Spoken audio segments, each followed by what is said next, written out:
We reached out to you to talk about prediction markets. Tell me about when prediction markets first came on your radar.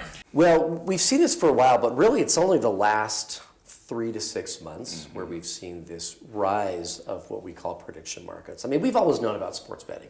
Yep. I mean, that's a thing. There are over half of the states in the country have sports betting as a legalized option. I mean, you can use an app that allows you to engage in sports betting.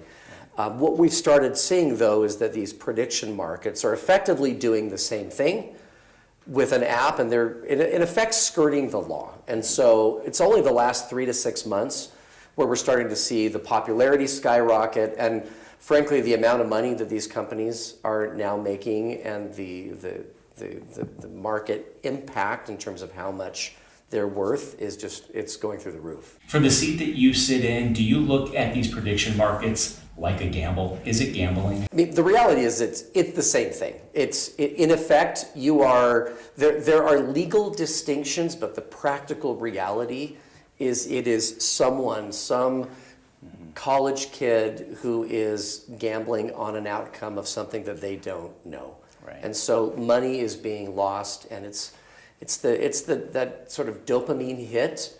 And we've seen this with social media. In the last 10 years, we've seen the problems with that, and I think what we have now are all the ills of social media, the depression, the anxiety, and now you add to that losing your rent money or your tuition. And so it's, in some ways, it's like all of those problems but on steroids. So Utah is in a unique position because it's written in our state constitution, gambling is forbidden, period. Yes. But this legally falls outside the boundaries of gambling. So what is Utah to do? Well, I would argue that it is still gambling, and it's within the confines of our prohibition, because we're unique as a state, as you mentioned. It's in the Constitution. You can't gamble. And for hundreds of years, states have been able to regulate gambling in their states. And so what we see with the prediction markets is an effort by some to override Utah's state law when it comes to something like gambling. You have asked Congress, correct, with several other AGs across the country. What are you asking Congress to do? Well, one of the things we did initially is I partnered with my AG counterpart, who's a Democrat in Connecticut, specifically asking Congress, first and foremost, to look at these online betting apps that are based offshore. Because we have a lot that are these domestic companies here. There's a lot that are based in small Caribbean islands, that don't have some of the protections that are built in. So first of all, we authored this letter that went to Congress that said, look, you really need to look at this and do something about these offshore betting apps. And almost every AG in the country joined us in that effort. But now what we're seeing is this, there's really a whole raft of lawsuits around the country. I mean, one of the biggest ones is, ironically, Nevada, on things like prediction markets, because online sports betting apps are illegal in Nevada for obvious reasons. And so this is one of the initial lawsuits that's going forward on this. And so we're seeing a lot of these lawsuits play out all over the country. My guess is that at some point the Supreme Court will have to take up this issue. Do you foresee Utah filing a lawsuit, joining onto one of these? Right now, we're looking at all the different options. We're getting as much information as we can. And my job as AG is to do a couple of things. First of all, to identify problems. Number two, figure out the extent of the problem. And then number three, look at the legal options. So we're doing that right now. And so I can't say what we will or won't do, but I will say that it is something that we take very seriously, and we're looking at all the options. Could you help add some context around what it would take to tip the scale for you in your office to move forward with legal action? Well, the reality is we're looking at this the same way that we looked at social media. Okay. So 10 years ago, we had social media that had this meteoric rise, sort of like what we're seeing now. Yeah. And I think that we were behind the eight ball. I think that we reacted too slowly. And we've started seeing rates of depression and anxiety amongst our kids just skyrocketing. And here we are 10 years later going, we really should have done something sooner.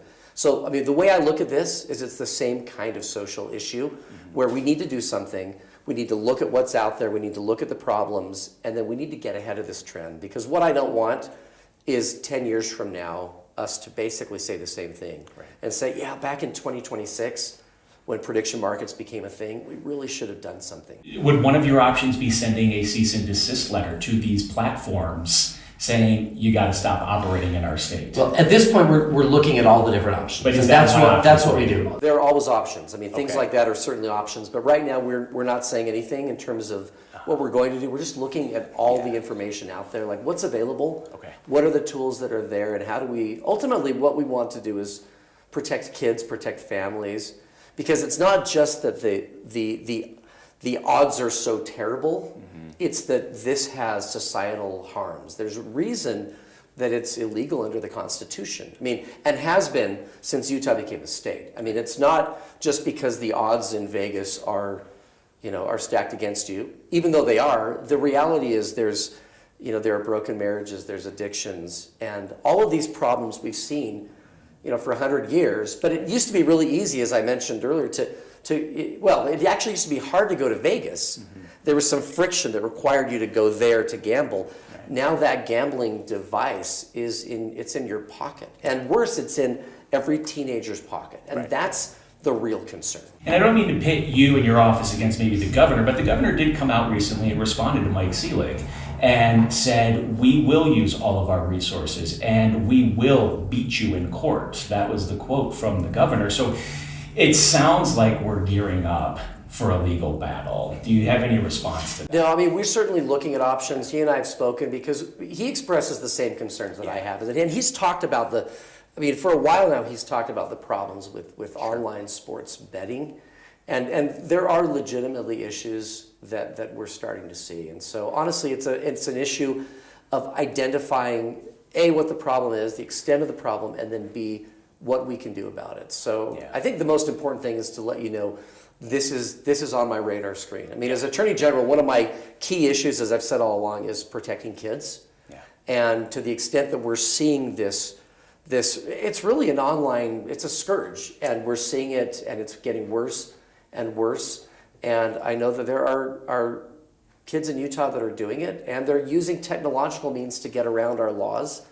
And when the law sort of has this wink and a nod, here's a way to get around it, to effectively do the same thing but under a different name. Right. I mean, as the state's chief law enforcement officer, I'm going to be looking at that really seriously. So do you feel like this is a state's issue, and if so, why? Absolutely, because under the Constitution and our Constitution, states have a right to address things like gambling in their states. And so what we're seeing is this back and forth where there are those that would try to pit the federal government against the states and say that effectively the federal government has the ability to do what they want, to override the states. I mean, ultimately, the biggest problems that we see in our society, I believe, should be solved at the state level. Yeah. And that's what attorneys general do, I work together with AGs of both parties all across the country on issues like opioid addictions or social media problems. And this is just the next wave of those problems that we're seeing. And so we will work together with other AGs. And ultimately, I look at this as a state's problem, and I think states can come up with the best solutions. In the meantime, I can go on Kelsey right now, and I can place a prediction on something that I'll find out the outcome today, a couple months from now, even a couple years from now, the next presidential election. What do you tell Utahns in the meantime while this is still in this legal gray area? Particularly if you're a parent and you have kids that are on these apps, they really need to look at that. For sure. And in particular, we're seeing this with young college students. We're hearing about college students now who are literally gambling away their tuition and their rent money and their livelihood. And so when you add to the social media problems, suicidality and addiction and depression and anxiety, and you add to that the loss of your ability to pay for rent or tuition or food, I mean, we have a potential disaster. Would you like to see these prediction markets banned here in Utah? I believe they're already against the law in Utah. Gambling is banned under the Utah Constitution.